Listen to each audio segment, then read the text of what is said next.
পরশুরাম ধারাবাহিকের আজকের পর্বে দেখা যাবে কর্ণ চ্যাটার্জি ইন্দ্রাক্ষীকে ট্রিট করতে আসে। ঠিক তখনই ইন্দ্রাক্ষী বলতে থাকে, আপনি কিছু করতে পারবেন না, আমাকে আমাকে প্রোটেক্ট করার জন্য আমার মানুষ আছে, আপনি এখান থেকে চলে যান, আমি আপনার কোনো কথাই কান দেব না।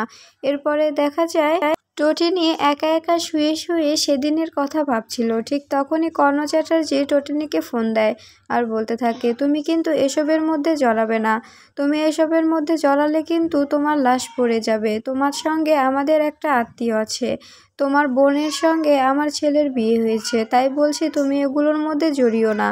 তখন টোটিনি বলতে থাকে, আমি তো আপনাকে দেখেছি, আপনি যে ওই র্যাকেটের সঙ্গে যুক্ত আছেন এটা আমি সবার সামনে প্রমাণ করে দেব।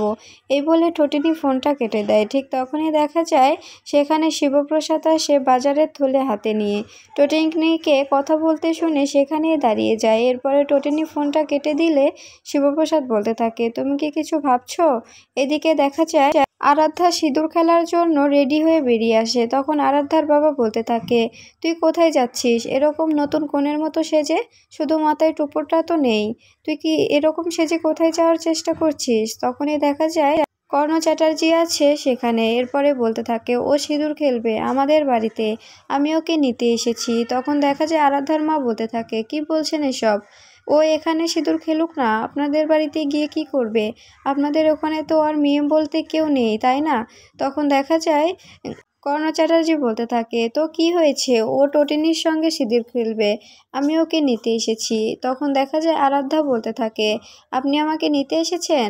আপনি নাকি উচ্চ আদালতে আপিল করেছেন, আচ্ছা বলুন তো আপনার ছেলে কি সত্যি সত্যি বেল পাবে? এরপরে দেখা যায় আরাধ্যার বাবা এসে আরাধ্যাকে বলতে থাকে, তুই কিন্তু যাবি না, তোকে আমি বারবার করে বলছি তুই যাবি না, তোর সঙ্গে আমি ওর ডিভোর্স করিয়েই ছাড়বো, আমি তোর সঙ্গে কর্ণ চ্যাটার্জির ছেলের কোনোভাবেই সম্পর্ক রাখতে দেব না। তখন আরাধ্যা বলতে থাকে, আমি যদি না ছাড়ি তুমি কি করতে পারো? এদিকে দেখা যায় শিবপ্রসাদ শাড়ি নিয়ে এসে টোটিনিকে বলতে থাকে, তুমি তো সিঁদুর খেলতে যাবে, রেডি হয়ে নাও। তখন টোটিনি বলতে থাকে, তুমি আমাকে শাড়ি পরিয়ে দেবে, তুমি কি পারবে? তখন দেখা যায় শিবপ্রসাদ বলতে থাকে, হ্যাঁ পারবো না কেন, আমি পারবো।